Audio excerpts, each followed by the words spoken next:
A paz do Senhor Jesus, irmãos e irmãs, vamos abrir as nossas Bíblias em Jonas, o chamado de Jonas e sua fuga e o seu castigo. A palavra do Senhor veio a Jonas, filho de Amitai, dizendo: Levante-se e vá à grande cidade Nínive e pregue contra ela, porque sua maldade subiu até a minha presença. Quem, amados e amadas, pode fugir da presença do Altíssimo? Quem consegue? Ninguém consegue, é impossível. E quando o Senhor faz um chamado para a gente, não é porque Deus quer o nosso mal, pelo contrário, Ele quer nos usar. Olha que coisa maravilhosa. Mas Jonas fez o contrário, foi fugir da presença do Senhor. Mas o que aconteceu?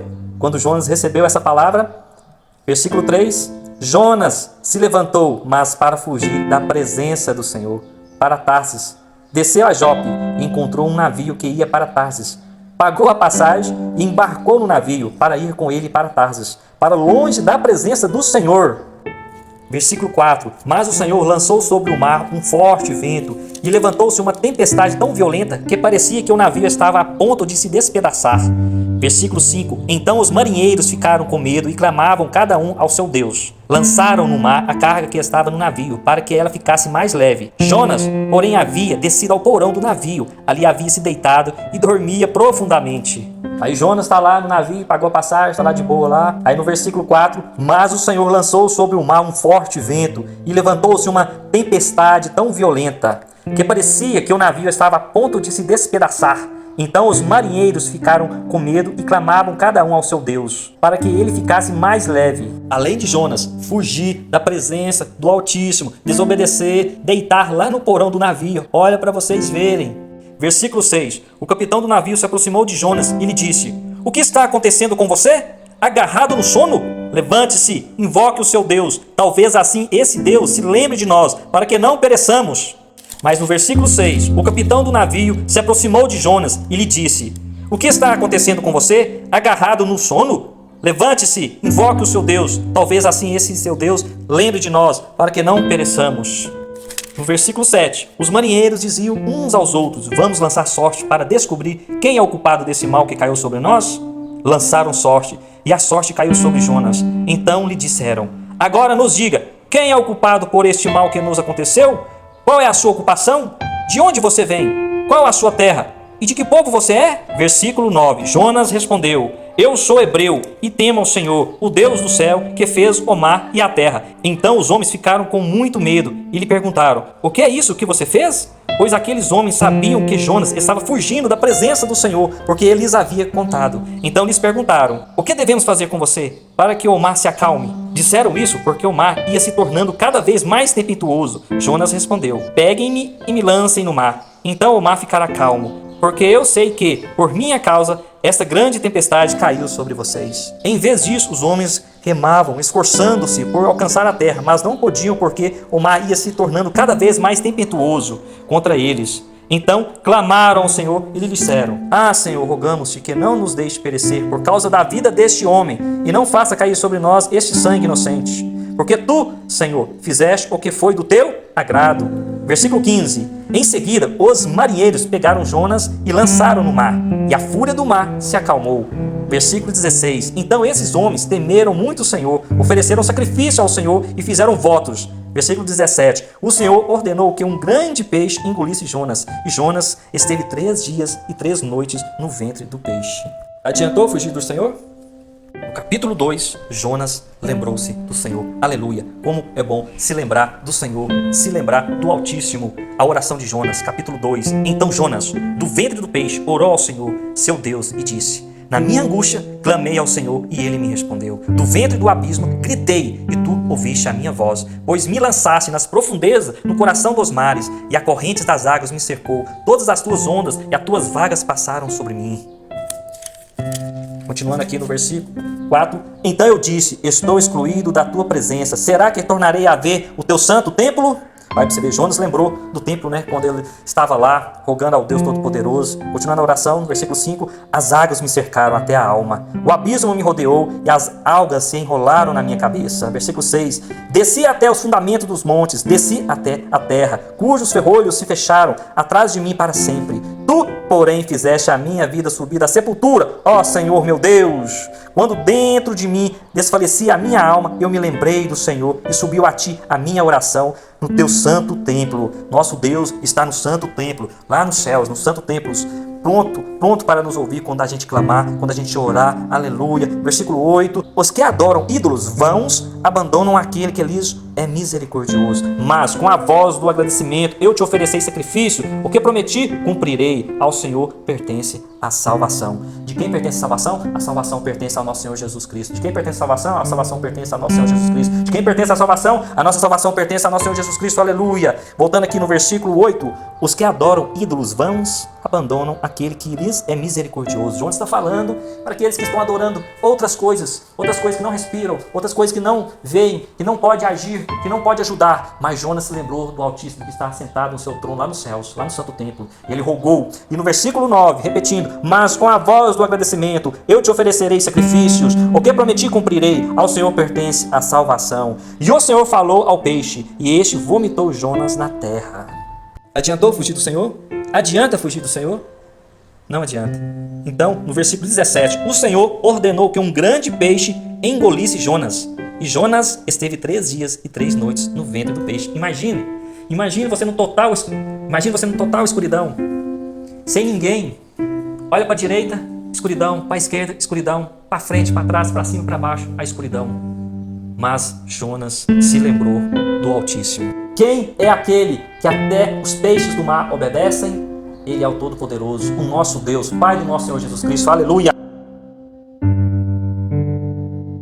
Quando Deus quer fazer algo na sua vida, não há ninguém que possa impedir o seu agir. Jonas, capítulo 1, versículo 14. Leia, medite e depois escreva num caderno tudo que você recebeu do Senhor sobre essa mensagem. O desobedecer a Deus causa angústia. Jonas, capítulo 2, versículo 2. Na minha angústia, clamei ao Senhor e Ele me respondeu. Às vezes, a gente pensa que a nossa angústia está vindo do inimigo. Mas aqui, em Jonas, a gente vê que também a angústia que a gente está passando pode ser que a gente esteja desobedecendo a voz de Deus, desobedecendo os mandamentos de Deus. Então você precisa orar e pedir a Deus direção. O porquê você está angustiado? Será por causa do inimigo ou porque você está desobedecendo o chamado de Deus? Tentar fugir de Deus é fugir do poder dos oceanos e dos mares. Não há como fugir. Jonas capítulo 2, versículo 3. Pois me lançastes nas profundezas, no coração dos mares, e a corrente das águas me cercou. Todas as tuas ondas e as tuas vagas passaram sobre mim. Não há como fugir. Quando Deus te chamar, quando Deus te incumbir de um cargo, obedeça. Não é porque Deus não gosta de você, não é porque Deus quer te prejudicar. Não, Ele quer te abençoar lá na frente, te ensinando. Primeiro você passa pelo caminho e Deus vai te mostrando como o poder dele cuida de você, como Deus te ama. Então, quando você receber de Deus um chamado, um propósito, entra no teu quarto e ore a Deus em nome de Jesus. Peça a Deus para te dar as ferramentas certas, a coragem, o ânimo para cumprir o chamado de Deus. Amém. Jonas, capítulo 2, versículo 5. Quando você está longe da presença de Deus, de Jesus e do Espírito Santo, veja o que acontece com você e comigo também. Capítulo 2, versículo 5. As águas me cercaram até a alma, o abismo me rodeou e as algas se enrolaram na minha cabeça. Quando estamos longe da presença de Deus, longe dos mandamentos de Deus, longe do obedecer a Deus, o que acontece com a gente? O abismo nos rodeia. E quando o abismo nos cerca, tudo de ruim acontece no nosso dia, com a nossa vida, com a nossa família, com os nossos negócios. Tudo vai de mal a pior. Mas faça como Jonas fez. Ele lembrou do Senhor e rogou. Aleluia. O poder da oração. Oração do arrependimento. Quando você orar de todo o seu coração, Deus te ouvirá. Veja em Jonas capítulo 2, versículo 6. Desci até os fundamentos dos montes, desci até a terra, cujos ferrolhos se fecharam atrás de mim para sempre. Tu, porém, fizeste a minha vida subir da sepultura. Quando você está no último limite, quando tudo deu errado, quando tudo converge para o seu sepultamento, você clama a Deus de todo o seu coração. Tu, porém, fizeste a minha vida subir da sepultura. Ó Senhor, meu Deus. Versículo 6. Jonas, capítulo 2, versículo 6. Vou ler outra vez. Desci até os fundamentos dos montes, desci até a terra, cujos ferrolhos se fecharam atrás de mim para sempre. Tu, porém, fizeste a minha vida subir da sepultura. Ó Senhor, Deus meu, se você está passando por uma grande tribulação, uma grande angústia, faça como Jonas, clame ao Senhor de todo o teu coração. Lembre-se, ó Senhor, meu Deus. Diga, ó Senhor, meu Deus. Clame ao Deus Todo-Poderoso, ao teu Senhor, ao teu Deus. Ó Senhor, meu Deus. Aleluia. E depois de receber as bênçãos de Deus, agradeça, ofereça sacrifício ao teu Deus maravilhoso.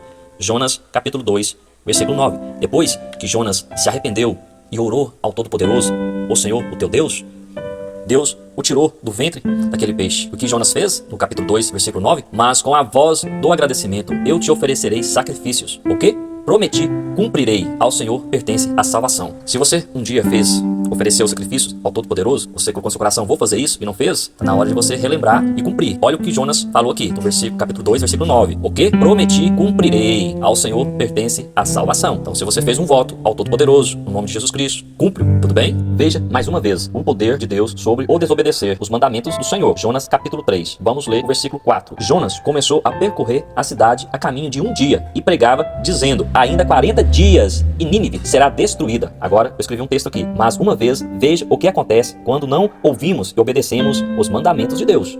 Não é que Deus é mau, não é que Deus quer nos destruir. Ele nos deixou mandamentos.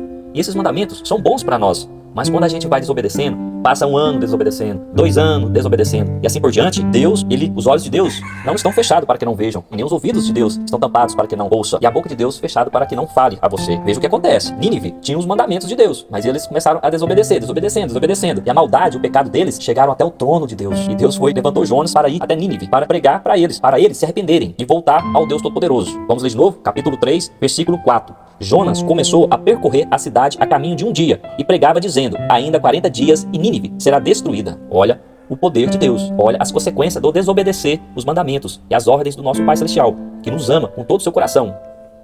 Devemos agradecer ao nosso Deus Pai. Capítulo 3, versículo 10. Deus viu o que fizeram, como se converteram do seu mau caminho, e Deus mudou de ideia quando ao mal que tinha dito que lhes faria, e não o fez. Aleluia, aleluia. Devemos agradecer a Deus por sua misericórdia, por sua bondade. Olha o que Deus fez aqui no capítulo 3, versículo 10. Deus viu o que fizeram, como se converteram do seu mau caminho, e Deus mudou de ideia quando ao mal que tinha dito que lhes faria, e não o fez. Aleluia, aleluia. Jonas pregou lá em Nínive para que eles se arrependessem, e o povo creram em Deus e se arrependeram. E quando chegou ao ouvido do rei, veja capítulo 3, versículo 6. Quando esta notícia chegou ao rei de Nínive, ele se levantou do seu trono, tirou os trajes reais, cobriu-se de pano de saco e sentou-se sobre as cinzas e mandou proclamar e divulgar em Nínive o seguinte: por mandado do rei e dos seus nobres, ninguém, nem mesmo os animais, bois e ovelhas, podem comer coisa alguma. Não lhes dei pasto, nem deixe que bebam água. Todos devem ser cobertos de pano de saco, tanto as pessoas como os animais. Então proclamaram fortemente a Deus e se converteram, cada um do seu mau caminho e da violência que há nas suas mãos. Quem sabe, assim diz o rei, falou assim, no versículo 9, quem sabe, talvez Deus se volte e mude de ideia, e então se afaste do furor da sua ira, para que não pereçamos. Olha para você ver, o rei de Nínive, olha o que ele falou aqui no versículo 9, capítulo 3, versículo 9. Quem sabe, talvez Deus se volte e mude de ideia, e então se afaste do furor da sua ira, para que não pereçamos. Deus viu o que fizeram. Versículo 10. Deus viu o que fizeram, como se converteram do seu mau caminho, e Deus mudou de ideia quanto ao mal que tinha dito que lhes faria, e não o fez. Aleluia. Essa parte aqui de Jonas, capítulo 4, vou ler até o versículo 4. Capítulo 4, versículo 4. Vou ler do 1 até o 4. Mas Jonas ficou muito aborrecido e com raiva. Ele orou ao Senhor e disse: Ah, Senhor, não foi isso que eu disse estando ainda na minha terra? Por isso me adiantei, fugindo para Tarsis, pois sabia, tu és Deus bondoso e compassivo, tardio em irar-se e grande em misericórdia, e que muda de ideia quanto ao mal que anunciaste. Agora, Senhor, peço que me tires a vida. Jonas ficou mais irado ainda. Olha o que Jonas pede aqui no capítulo 4, versículo 3. Agora, Senhor, peço que me tires a vida, porque para mim é melhor morrer do que viver. Versículo 4. E o Senhor disse: Você acha que é razoável essa sua ira? Então Jonas saiu da cidade e se sentou-se num lugar a leste da mesma cidade, um lugar ao leste da cidade, Nínive. Ali construiu um abrigo, sentou-se na sombra para ver o que aconteceria com a cidade. Jonas sentou ali esperando que a cidade fosse destruída por Deus, mas veja o que aconteceu. Então o Senhor, Deus, fez crescer uma planta por cima de Jonas, porque Jonas estava sentado ali ao leste, no deserto, então o sol estava muito forte, muito quente, para que fizesse sombra sobre a sua cabeça, a fim de o livrar do seu desconforto. Jonas estava desconfortável ali, sentado ali no deserto, talvez sentado numa pedra, aquele sol quente, ele estava desconfortável. Olha o que Deus fez, Deixa eu ver aqui. E Jonas ficou muito contente por causa da planta. Mas no dia seguinte, ao amanhecer, Deus enviou um verme que atacou a planta e ela secou. Quando o sol nasceu, Deus fez soprar um vento leste muito quente. O sol bateu na cabeça de Jonas de maneira que ele quase desmaiou. Então pediu para morrer, dizendo: Para mim é melhor morrer do que viver. Então Deus perguntou a Jonas: Você acha que é razoável essa sua raiva por causa da planta? Jonas respondeu: É tão razoável que até quero morrer. E o Senhor disse: Você tem compaixão da planta que não lhe custou nenhum trabalho. Você não a fez crescer. Numa noite ela nasceu e na noite seguinte desapareceu. E você não acha que eu deveria ter muito mais compaixão da grande cidade de Nínive, em que há mais de 120 mil pessoas que não sabem distinguir entre a mão direita e a mão esquerda, e também muitos animais? Deus está falando para Jonas: você teve dó da planta, que não lhe custou nenhum trabalho, ela cresceu nesse dia, no outro dia ela morreu. Jonas estava se compadecendo mais da planta, e Deus fala para ele: deveria ter muito mais compaixão da grande cidade, Nínive. Olha para você ver, mais de 120 mil pessoas que não sabem distinguir entre a mão direita e a mão esquerda, e também muitos animais. Deus teve compaixão do povo de Nínive, porque era um povo rebelde que não estava obedecendo, mas era um povo bobo. Porque Deus fala aqui, ó, eles não sabem distinguir entre a mão direita e a esquerda. E Deus teve compaixão deles porque eles se arrependeram. Quando Jonas pregou em Nínive, o povo se arrependeu, depois chegou aos ouvidos do rei, o rei ficou sabendo de tudo o que ia acontecer, também se arrependeu. E Jonas fala aqui, ó, fala aqui no capítulo 4, versículo 1. Mas Jonas ficou muito aborrecido e com raiva. Ele orou ao Senhor e disse: Ah, Senhor, não foi isso que eu disse, estando ainda na minha terra? Por isso me adiantei, fugindo para Tarsis, pois sabia que tu és Deus bondoso e compassivo, tardio em irar-se e grande em misericórdia, e que muda de ideia quanto ao mal que anunciaste. Quer dizer, Deus se irou contra o pecado do povo de Nínive. Chegou até os céus, a desobediência e o pecado. E Deus ficou irado. E Deus fez o quê? Fez Jonas lá pregar, que queria destruir Nínive em 40 dias. Se em 40 dias o povo não se arrependesse, Deus ia destruir a grande cidade. Mas o povo se arrependeu. Até o rei se arrependeu. Então Deus teve compaixão daquela grande cidade, daquele grande povo que estava pecando. Então é isso, irmãos e irmãs. Fiquem na paz do Senhor Jesus. Essa mensagem eu fiz ela em 3 partes, tudo bem? Que você tenha recebido do Senhor a graça e paz e misericórdia. Aleluias. Em nome de Jesus. Amém.